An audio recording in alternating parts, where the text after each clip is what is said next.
Welcome to the Bridge Podcast. Today we are welcoming David Hermanson. He's a safety advocate. He works in Alberta and BC, and he is a big supporter of mental health protection for workers. He's created some of his own programs, and he's somebody I found very interesting when I was looking at people to talk to on the podcast. Because he is just so passionate about taking care of people, not only for the procedures they follow, but for what happens between the lines while they're coming back from work, while they're getting ready to go to work, all that good stuff. So looking forward to having this conversation with David. Right on. Welcome, David. Thank you so much for joining me today. No, I appreciate you having me. Like, I don't know how you just reached out, and it's so funny. I get so many messages on LinkedIn for a variety of things, whether it's sales or people looking for work or people trying to promote their service. And your message, it really stuck out with me right away. And I read the whole thing and then I read it again. And that's why I kind of responded back right away, because we've never met before. No. But like, you were literally describing, again, bridging that cultural gap between the field and the this in the context of safety, bridging that gap between whether it's a gap in knowledge, information, communication. And I've been trying to bridge that gap for years, more of a cultural perspective, because I grew up in construction out here on the pipeline right away. You know, I started to spend a lot more time in the office. And I see there is a gap culturally, and I wish there wasn't. And I don't know how to fix that other than try to bridge it myself. Putting people together, I love getting people out to the field for tours on pipelines and show them what we do, because I'm so proud of it and so proud of the guys. And people work in payroll in Calgary or bidding work, and if they don't get out of the office and see, hey, we're a construction company, you forget that, and they just think they just work in the office. No, we're part of a bigger program. There's a whole bunch of people out in the field doing work that are actually getting us paid. Like there's a whole thing there, right? Yeah. And I want them to feel that. I want to feel like, hey, you're one of us. You're pipeliner. You're Canadian Energy, all that kind of stuff. But my message doesn't always resonate, Dan. But I'll just keep promoting. Like I said, I love what I do, and I hope that always comes through. Anyway, tell me about yourself. Like, I feel like I don't even know you at all. Listen, well, number one, I appreciate what you said about bridging the gap. And it's funny because the more I talk to people, and I'm pretty aggressive, I reach out to people, I see something I like on your profile, and I'll reach out to say, what have you got? What are you talking about? What are you thinking about? What do you think about bridging this gap? And you immediately brought a couple things. You started talking immediately about culture, and then we had a conversation about mental health. And I don't feel like there is a limit on the gaps we need to bridge in terms of people working and living. Like, there's a spiritual element to this whole thing too. There's a religious element to it, but I'm just really excited to have you on, because we had a great conversation the other day, and this just seems like we're supposed to be having this chat, and people should. No, I appreciate that. Like, now I'm trying to go in my mind what we.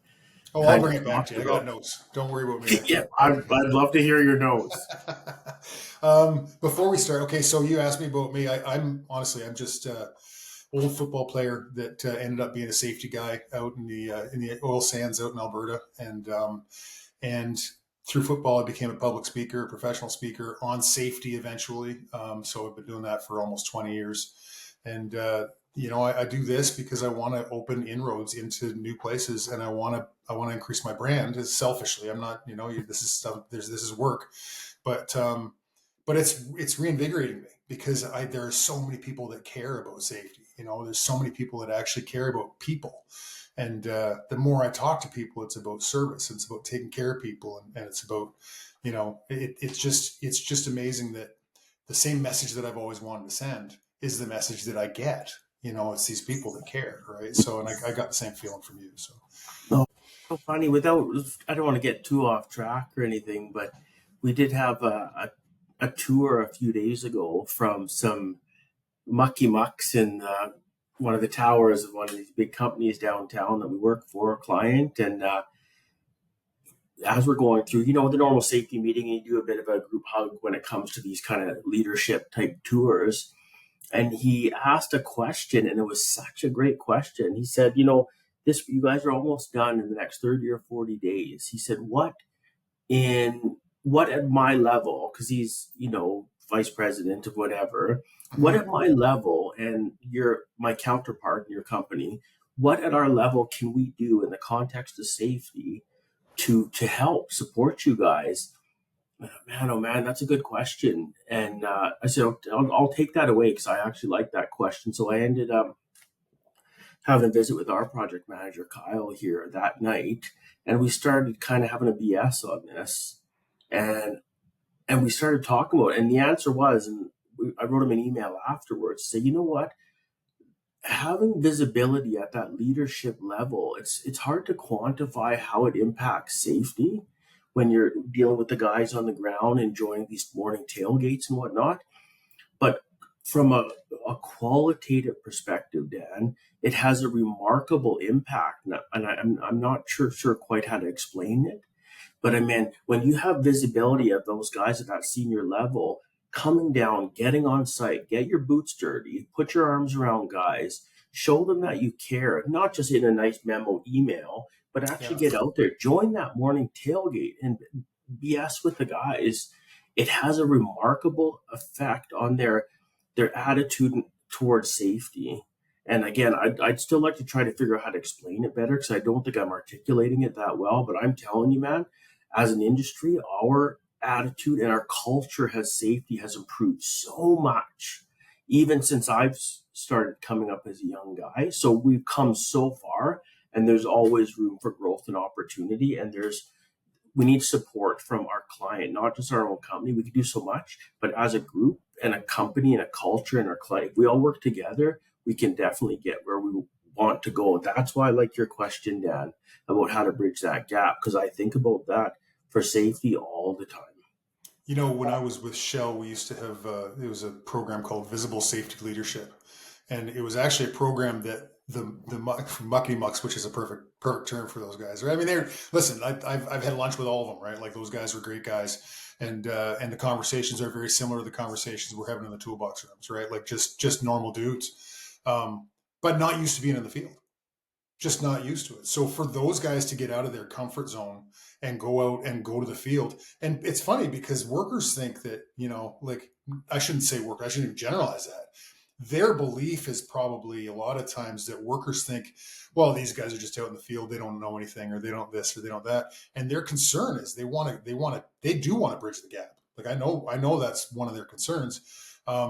But they also don't want to look foolish and they don't want to look weak and they also don't want to and they don't want to say the wrong thing and they don't want to have to be intervened on, right? Like they don't want to have, forget to wear their safety glasses and then have the hey guy, just they're so far out of their comfort zone a lot of times, especially guys that never make it. And so this program had guys going out every we had a schedule of guys going out. It was at least once a month. Like there was a tour of them and they were going out and their job wasn't to find things to intervene on because that would have been out of their element, man. They weren't as good as the guys turning the wrenches. I guarantee it, right? They know a lot more about the Excel files, and they know a lot more about the numbers, but their job was to go out and get to know these guys. And that really affected me. I loved that program. I loved coaching in it and being a part of it. And I thought it's interesting that you brought that up because I hoped that it was really effective, but it's nice to hear that it's still going on in companies and it's nice to hear that it's effective. Like that's For great. That sure. is a great tool. No, like I said, I don't know how to quantify the impact on safety, but even when Kyle and I were talking, we can feel the guys really respond when they see it. Whether it's because they're feeling seen or acknowledged, but the fact that there's people outside these big towers in Edmonton or Calgary or Houston that actually do know what's going on in the job and they aren't engaged and involved, even though we're in the bush here right now. Yeah. And again, getting back to his question, it's because I felt the question wasn't just a normal, hey, how do we collaborate better? Blah, blah, blah. One of those kind of throwaway Yeah. executive type. But because I felt he was very sincere when he asked it resonated with me too. It obviously resonated with Kyle. We took it away and we ended up catching up over a beer and talking about it. And we thought, you know what?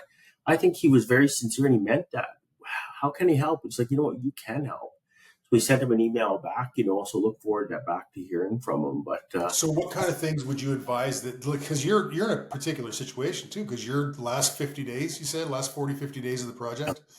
So, I mean, right now, complacency's at an all-time high. We got guys worried about what they're doing next. We got guys worried about, maybe they're going home for a few months and they got to either hang out with their families or with what is problems at home, which happens all the time too. Like, we know what's going on in the world, right? Men are in trouble right now.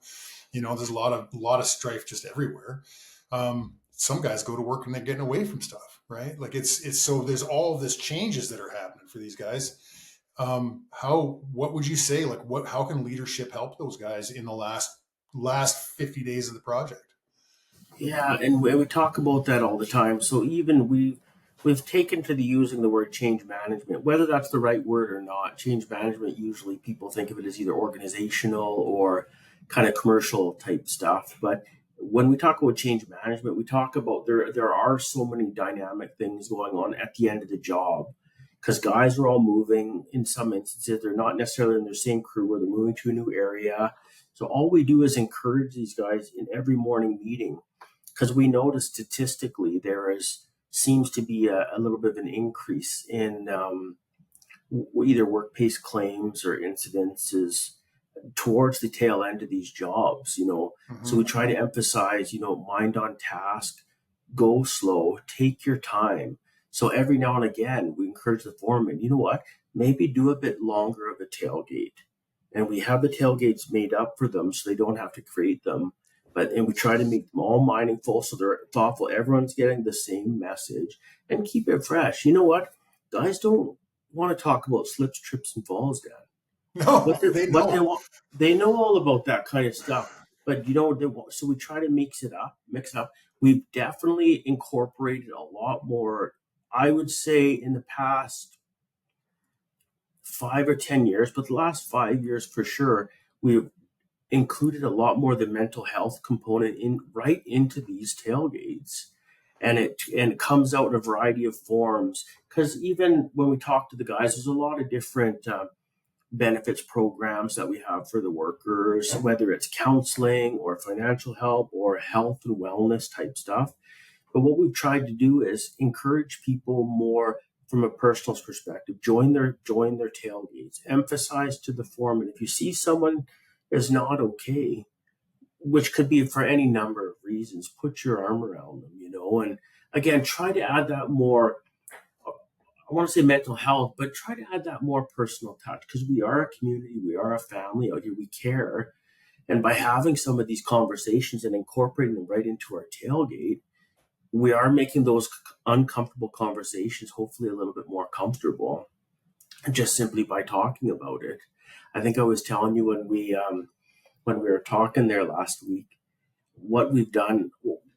So, We've never done it. I just want to interrupt for a second, because mental health is super important to you but obviously, there's mental health issues, and obviously you're seeing something in the field, and maybe you've got personal stories. Why is mental health of your workers so important to you?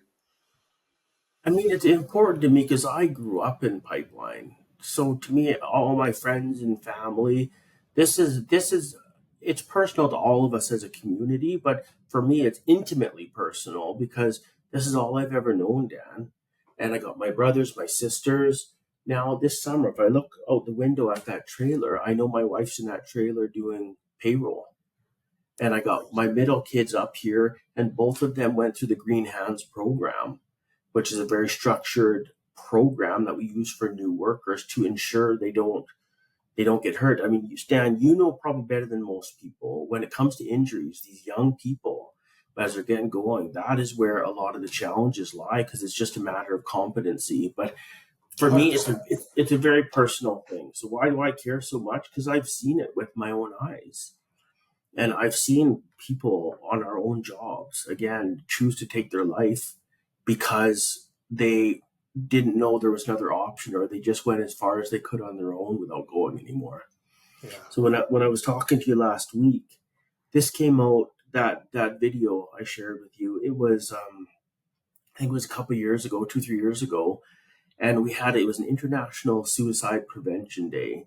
And again, we have a wellness program here at work, and they shared a thing on our Microsoft Teams, some statistics about Alberta and BC, which is amazing. We are all working mostly in Alberta and BC, so it's a lot more personal.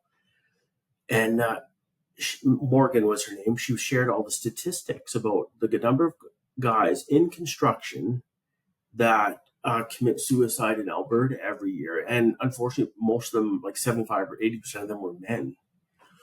And as I'm reading this thing, I'm literally putting on my motorcycle helmet, getting my bike ready, and I'm out to hit on a bike tour. So I'm heading out from Calgary to Revelstoke to meet up with a bunch of guys and go on a tour. And as I'm getting there, I got as far as Canmore. So we're at Boness. I got about 45 minutes down the road. And this whole time, I got this statistic rolling through my head going, like, how is this possible? We're losing a guy every day. Like, how is this possible? You know? And so I pulled over in Canmore, pulled my bike side of the road, literally sat down on the curb and just shot that video to share, just like, hey, I just heard the statistics from work. It's just, I don't know how to help. I'm not a counselor. I'm just a guy, just a construction guy. But I said, there's clearly a problem here. And I just wanted to share the statistic because it blew my mind and just basically pass it along. Crawl back on the bike, fueled up in Golden, and then I got to Revelstoke, a few hours later. Pulled out in Revelstoke, get gas, and of course you pop up your phone, check your texts and your emails. I popped on LinkedIn real quick, and I had, I think it was 4 or 5 messages from total strangers, Dan, people I did not know, and sending me very intimate stories of either when they tried to take their own life, they've had a child that took their own life, spouses that attempted to take their own life. And all I could think of, so again, I'm a stranger, so I immediately tried to respond because I didn't want to leave those messages hanging out there. I responded. So I'm sitting there, big biker guy, got my leather on the side in Revelstoke, getting gas, and I'm literally texting, sit down, and I'm crying. I can't stop crying because it's just so, it overwhelmed me because all I could think of was, how is it possible that a complete stranger opened up the slightest opportunity for a conversation, and these people who had never met me before just needed someone to open that door that they could share? How long were they carrying that weight around? Yeah. And it really affected me. So since that experience, I've tried to be a little bit more vocal about these conversations, and just on the off chance that one day, if someone gets to that point where they're having a tough day and they're not sure if they're going to get through it, that maybe they'll think of me, maybe they'll reach out. I don't know. But even when I just feel like it's, and it's not obviously only a men's issue. I think the stats on it are, women try more often and men are more successful because men are just typically more violent. So when we decide to do something like that, it's not, it's not pills, it's something more dangerous, right?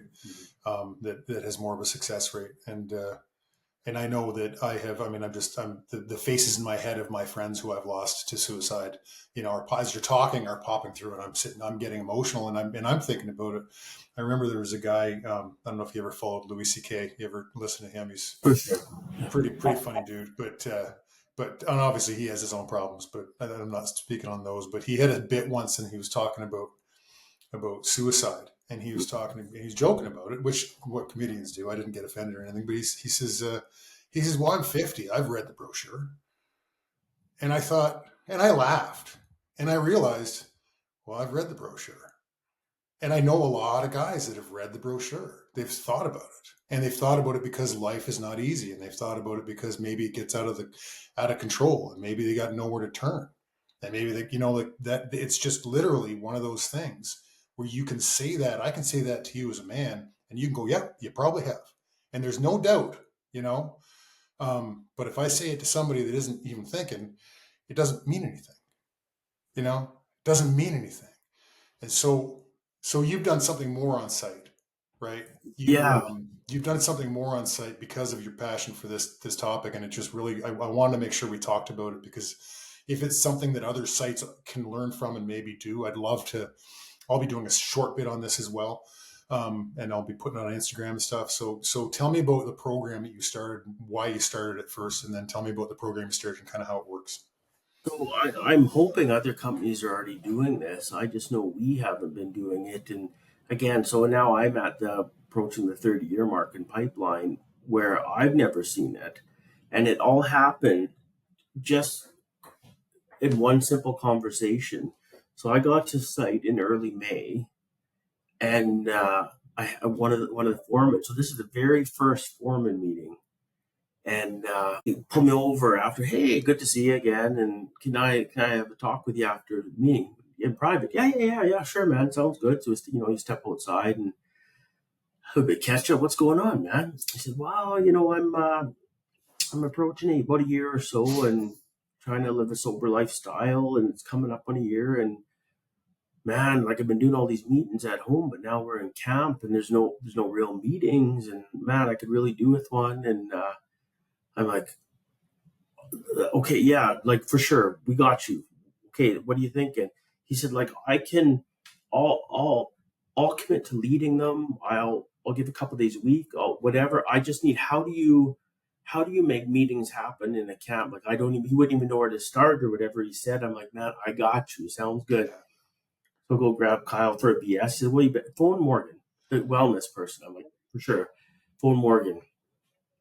So I talked to Morgan, said, this is kind of what we're thinking. So I found a room here at camp and got some brochures and odds and sods. And I think what she told me, she made up some marketing posters that we put around the camp, and she ran it through her own legal group just to make sure, yeah, we're okay to do this. And it's just a support thing. So it was originally started kind of more AA and NA theme, in part because this is what this gentleman was struggling with.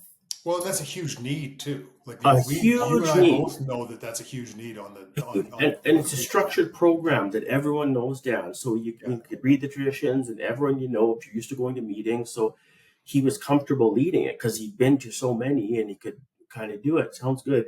So we got them all going. So it wasn't 2 or 3 meetings in when more people started showing up that we realized very quickly this is not to say this isn't where the need was. Of course, this is where the need is with alcohol and drugs and a variety of issues. But that I would say that's where the urgent need was, because as we started getting around and talking to people, what are you hoping to get from the group? And this is a safe place. It's confidential. Everything stays here. And once you got more people started to come, the need was not alcohol and drugs. It was support. They needed a safe place to talk to because there was, they're all coming from there's rough and tumble crews, pipeliners in the mountains working away. And you know what? They don't want to let the guys down because they're a close knit group out there. They want to be trusted. They want to be not being worried that they're going to have a bad day. So people are afraid to be tough on them or count on them and all that kind of stuff. And the guys just didn't want to make it weird with their crews. So all of a sudden we have a little private place. So we did it in our office here. So no one's around to be very safe. And these conversations started to come out, Dan. Like I'm telling you, these guys are struggling and women too. A couple women show up, which is amazing. Depression, anxiety, of course, alcohol and drugs, financial issues, families breaking apart at home as we're on this very job. Guys dealing with instances from childhood, physical and sexual abuse. Yeah. So it's not many minutes going by sometimes, and we're all like looking at each other, fucking crying, just to try to. You can't stop yourself because you're just there in this intimate, safe place that's only an hour. But the more I see it, it's like, man, we got to get this program. There's a need out there. How do we make it formalized? So we got in touch with a nonprofit group named Tough Talks, and they really help because they have, again, it's not for profit. There's no money, but they give us resources and topics to talk about and different counselors. So if we do need to direct someone there who actually knows what they're talking about in some other instances, we can kind of guide them towards them where there's a free service. Mm-hmm. It's interesting when I Can you started send me talking. the link to that so that I can put it in my I absolutely will. Okay, thank you. What's interesting, one of the conversations that came up is we have all these different resources for the workers. Like I'm talking counselors, confidentiality, health and benefits, drug counseling. We have all this stuff, but it seemed the guys said they were hesitant to reach out to it. Yeah, it's confidential, and yeah, but they you never want to put that out there because again, everyone's got to go to work. Everyone wants to be trustworthy. Everyone wants to be you can count on me with no weakness, And how do you change that conversation, Dan? Like I'd love to hear your thoughts because I'm not too sure other than talk Listen, about it. number one, I blown away by what you've started, and I just commend you for it. What you said there's a nuance there, and you said it to me when we were talking on the phone too. The nuance between, like I actually was talking to an HR specialist that same day I talked to you about, and I was like, wanted to have her come on the podcast and have a conversation with her, and she was safety, HR, and wellness, and I can't remember her exact title. Doesn't matter for the second. She's going to come on, so I'm looking forward to that conversation too. But she said, well, men are always afraid to show weakness. And they're afraid to, it's like this macho thing. But what you said to me was different. And you said to me, it's not macho. It's got nothing to do with macho. There's a nuance there. It's that if I tell you that I'm weak, you can't trust me to have your back. And that's something I think that's so innate in men. That it's so innate in men that your dad, as a father, you're a father. Are you lucky enough to be a dad? Me too, right? So Times three. and as a dad, I mean, you just know. I mean, the times I've let my kids down haunt me. They haunt me, and you just never want to be the guy that ever lets your kids down. And it's the same with the people you work with, same with the men and women you work with, and it's just. And to show them that you could possibly be weak enough to let them down. It's not about macho. It's really got nothing to do with it. It's not about wanting to be Rambo, like that's the old 1980s version of this conversation. Well, you got to show your feelings. I never met a woman that liked my feelings. I really, I just never have, right? But I think what you're doing is the answer. And I think that that's when you get these guys. And I think that maybe NA and AA are the route to the answer. Because I know that when I was going through depression and when I was reading the brochure, it was literally, I was drinking while reading the brochure, and that was like the lowest parts of my life. And that wasn't, so it's the drinking and the drugs happened because of the depression. Sometimes either or, it's not like you can blame them, but they're always together. It seems, at least they have been for the people I know. For sure. So I think that you can count on me bit. I mean, that whole number one, fantastic phrase. It's one of my favorites of all time, because it is the biggest one that we want as a group as a team. And there's other reasons too. Don't matter right now. Number two, yeah, it's getting them in the room. And yeah, I can shed a tear for my brother because that means that I understand that he's not less of a man, and he's just as capable as he was yesterday. And now I can trust him more because if he's having a horrible day and all the demons are after him that day, he might be able to say, I need to take a half hour. I'm going to go for a smoke. And then I can say, I got your back because you can count on me too. You know what I mean? I think that's the work you're doing. That's my opinion from my untrained, I got no clinical training. You know what I mean? I just was a team guy. Neither do I, Dan. Like I always tell people, like I'm just a guy. Yeah. But I think as long as the reason why I like what you're doing so much is just you even being willing to talk about it and do your podcast and put your shares out there on LinkedIn. Like even you doing that, Dan, all of a sudden you don't even realize some people are watching you and they realize, you're probably a safe space. So you are that stranger for someone that they might end up reaching out. Not today, not tomorrow, but maybe one day, and they'll think of you. And that's why I appreciate so much what you're doing, man. Well, none of it's me. It's all, anything I ever do good, it comes from God. I'll put that out there, and I appreciate you saying it, and I hope you're right. I hope that if someone needs me, that they can reach out to me. Guys, that's what we're supposed to do, and on top of that, I had people that helped me, and I mean, I'm sure you did too. We all have people that help us, hopefully, and then if we don't, those are the guys you lose. Right. And you wish you would have. Right. Oh, for sure. No, we all got those stories. And most days I'm just filled with, gratitude and appreciation because I love what I do. And I love the guys. I love pipeliners. I like old pipeliners because that's where all the good stories come from. And Yeah, I just still feel like a kid. I know I'm not a kid, and I get that, but still feel like a kid most days. And I can't imagine doing anything else. So yeah, no, I just love it, Dan. But yeah, that's I'm at awesome. the age David, where where did you grow up? I haven't asked you any of the questions I usually lead with. yeah, You're such a good interview, man. This was yeah, so easy and so fun. I'm a pipeline kid, so you're kind of part-time gypsies, So I was born in Ottawa, and then spent some younger years in Thunder Bay, and then from there we moved up to Yellowknife, and then down to Kamloops, and then back to Sarnia, and now we're out in Calgary, and I've just bounced around all over the place because of my parents, and it's kind of tough at times when you're a kid, but thinking back, you're like, oh, okay, well, it's great, I like talking to people, and I just feel very lucky and very blessed. And yeah, it's cool. So right now, Calgary is home. It probably will be the first foreseeable future because of what I do. It doesn't really matter where you live per se, but Hmm.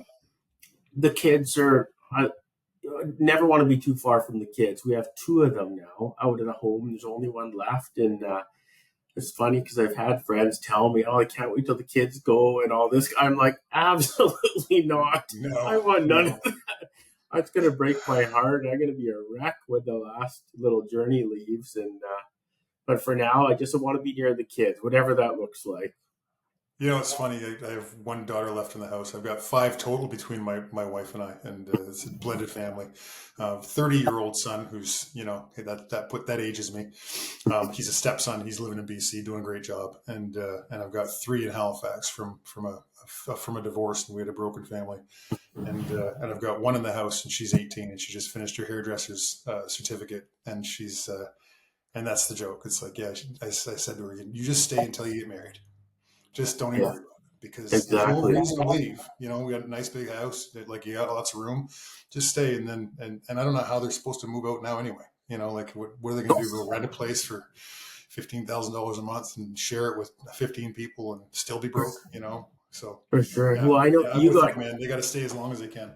you got kids at either end. You basically spanned the whole country. You're just Yeah, I've showing been off lucky. now. I've been lucky. Well, I've got two beautiful daughters in Kentville and that area, and a son there, and they're all great kids. They're all just great.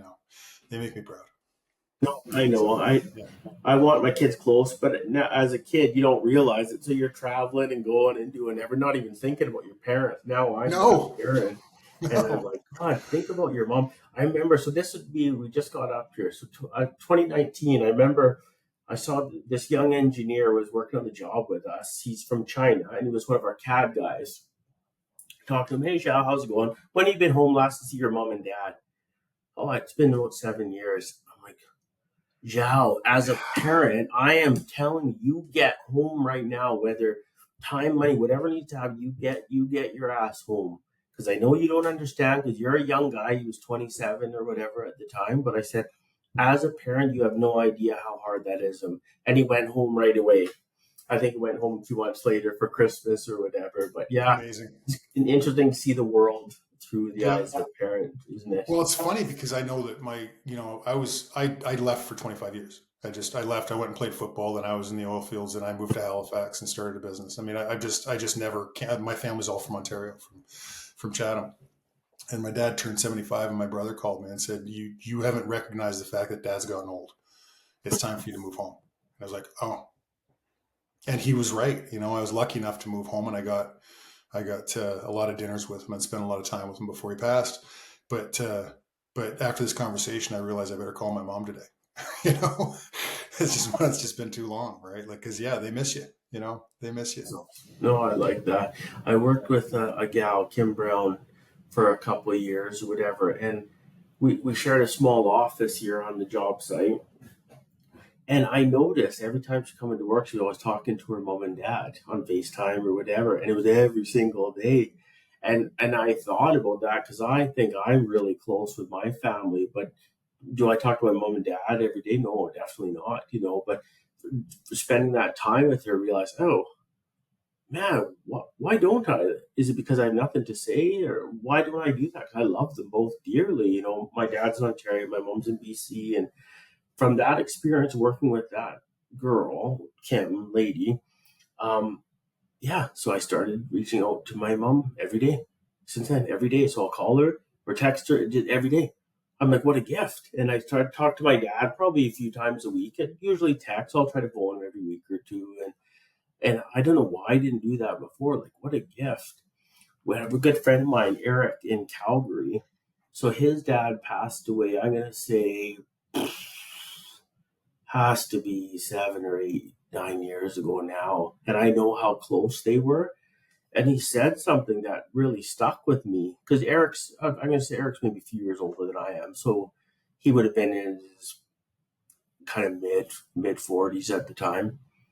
And he said, you know what's weird about losing a parent? Everyone always talks about just the grief and just that sense of loss and all these kind of things. But nobody talks about how just weird it is and how awkward it is that you can't just pick up the phone and have a BS with them. Yeah. Like that opportunity is gone. So it's not a grief or a sadness. It's just weird. And you kind of miss that friendship and it's just gone. And between Eric and Kim's spending time around her and her parents, it's actually done a real goodness for me because I do love both my parents to death and I'm grateful they're still in my life. But yeah, I wasn't talking to them either. David, of all the things we've talked about today, that's going to be the point I take into my own life. Is time to start calling my mom every day. Yeah, get on it. I'll hold myself to it. Does she text? She does, but she's not real Awesome. good. No, my mom's the same. Bless her, Yeah. Sharon. She texts me all the time, like she knows how to do it, and there's usually some translation involved. But she did tell me, she goes, every single day I text each of my grandkids. So I think she's up to say 9 or 10 between me and my brothers and sister. Text every day. I'm like, oh man, you're an amazing grandma. I love it. Yeah. That's really cool. Okay, so before I let you go, number one, will you commit to coming back on the show sometime? Oh, for sure. For sure. I love hearing myself talk, Dan. Awesome. Well, I think you got a great message, and I think other people are going to like it too. So, and this is a great report. I've really enjoyed it. So thank you. Number two, give me 3 rules that you want your kids to learn and master, or three things you want your kids to do before they leave the house, before they move out. Well, sadly, 2 of them are already gone. Oh. But Okay, I do have one left at home, but we're very close with our kids, and I definitely text my kids at least once a day, and sometimes multiple times a day, just checking in, tell them I love them, and I would say of any encouragement or lesson or anything I could provide my kids would be to try to lead with kindness, and it's not as kind of hippy dippy as it sounds. It's more, the world's a very complicated, complex place, and you never know what people are struggling with or going through or why they're behaving the way they are. But if you can live your life with kindness, I'd say you'll do well for sure. I always encourage good physical health. Trekker, the middle kid, he's really good about getting to the gym every day, and Summit and Journey, the 2 on either end, they're probably not as structured or diligent, but what I found in my own life even is when I am going to the gym or whether I'm eating better or I just feel better and all of a sudden my mind gets into a better space and all these kind of things. So that would be the second one, would be probably don't discount the importance of going for a walk and being outdoors and hitting the gym, and because nobody has time, it's a pain in the ass, but you know what? It'll carry you farther than a lot of things. It'll give you a lot more time. For sure. The third one, I don't know. Probably don't be financially stupid. Once you can set yourself up. So we've had good fortune to be able to set the eldest one up for a couple of years pipelining, and my older brother actually has him out in BC right now working with them, and the middle kid's up in the next trailer over. So we're very fortunate that way. And I always encourage the kids, if you could set yourself up in a financially more comfortable position, it's not a matter of buying things. It's more a matter of never being put in the position that you need to stay in a bad relationship. You never need to stay in a bad job. You never need to stay in a bad circumstance just so you can keep a roof over your head and your bills paid, So just encourage, be more thoughtful, be more diligent than just wasting your money. Set yourself up for success at a young age and it'll carry you the rest of your life for sure. So there's 3 things off the top of my head. David, that's perfect. Thank you so much. No And problem. thanks again for today. This is a great conversation. I can't wait to put it out there. I will make sure that I send it directly to you, and we'll get it out to LinkedIn and YouTube and all that kind of fun stuff. Thanks, But Dan. I really you appreciate just it. you just were wonderful. So I really appreciate it. Okay, well, take care and we'll talk soon.